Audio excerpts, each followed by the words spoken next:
I had the chance to play Demon Slayer Hinokami Chronicles 2 at EVO Japan, and as someone whose YouTube channel literally started off its journey on the first game, I had a lot of questions, and while most of them did get answered, I want to start off this video by putting up the terms and conditions at watching. I did not have access to the complete build, I only had access to a select few characters, and I was playing offline the whole time, not to mention that not only am I not big enough of a content creator to get secrets shared with me, but Japan also doesn't know how to speak English. But then again, even if they did share their secrets with me, I wouldn't tell you. No, I do not know how good the netcode is. I do not know about the damage value of the characters. And for the love of God, stop asking me about crossplay. I've also put timestamps on the video. We're gonna start off by listing what changed and then ramble a bit about the new characters, and in the very end I will give you my opinion about everything this game seems to be. Now that I got all of that out of the way, this is my first impression about Demon Slayer Hinokami Chronicles 2.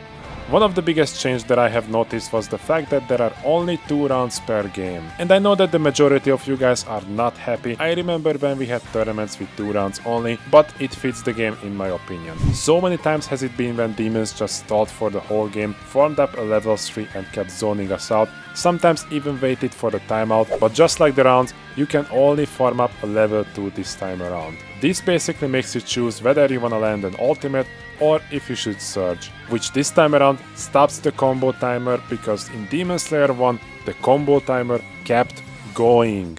And since we are touching on the combo timer, let's talk about the new switching. You might have seen on other videos that someone switched out and it didn't cost resources, but then sometimes it did.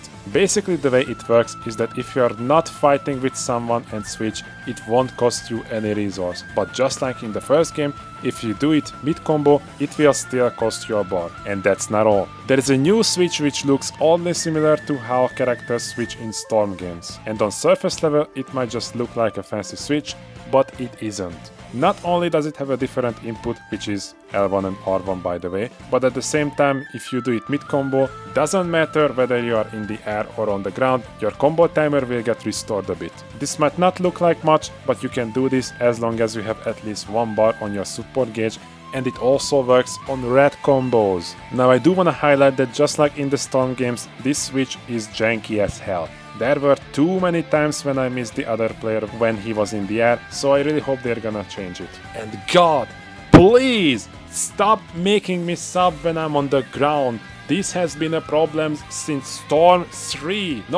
Generations actually, and we are in 2025 and I still get myself subbed out from the ground because fuck me, that's why. CC2, please fix. Parrying now gives you a yellow combo instead of a blue one. That, and it's also harder to land. A lot of people have told me that I cannot parry specials, but that's just wrong. So much so that I could even parry Yutaro's projectile, which raises the question whether you can parry every single projectile from now on, or if it's just the specials. Only time will tell, none of the ranged characters were available in this build, but even this is a huge change. And we are not done with parrying. If you parry the enemy player, but then later parry the incoming second character, unfortunately you will still be stun locked just like in the first game. Your opponent will have time to guard or even jump away by the time you finish your parry animation. I call this as a glitch, I don't think this was intended even in the first game, and now it's still here. Call it as you will, it's still a thing.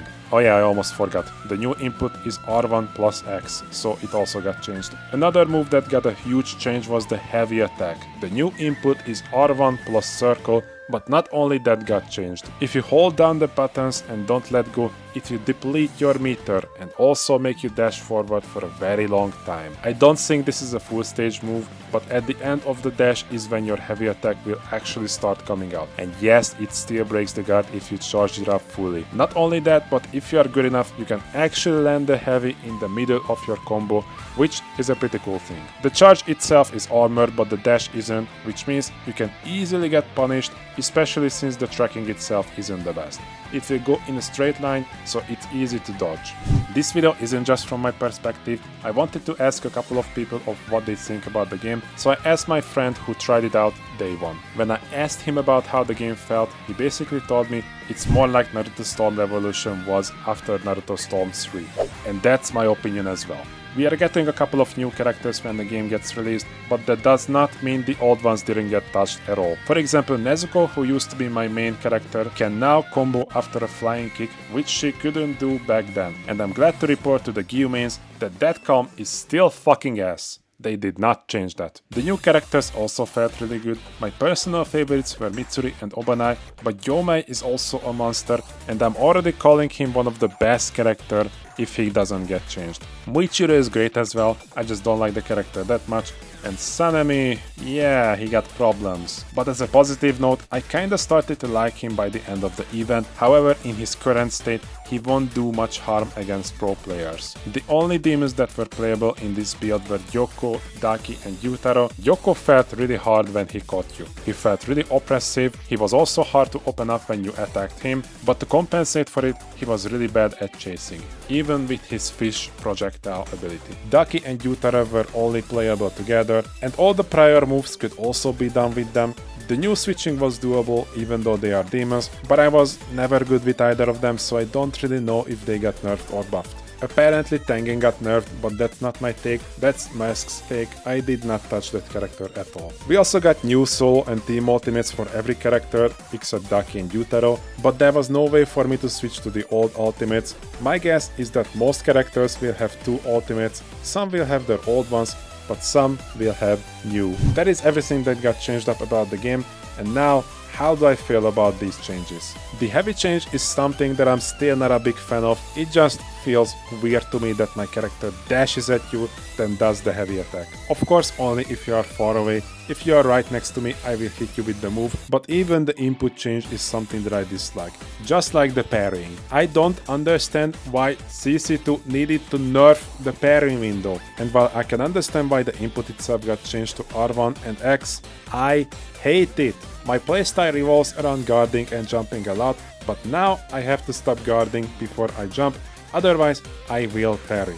And again, I hate it, but I understand why they changed the input. Everything else is pretty cool. I'm really glad they changed even pre-existing characters, and the new Hashiras give me hope at finally changing the demon meta. But then I got reminded from the time when CC2 buffed Susamaru when she was already top 3, so who knows, maybe they will buff her and Akaza once again just to fuck with us. I don't know. All in all, the demo was great, but do keep in mind that we are talking about CyberConnect 2. These people make great looking cutscenes and memorable games, but then forget to include basic features. The Storm series always added spectator mode post-release. Naruto Storm Connections literally didn't have lobbies.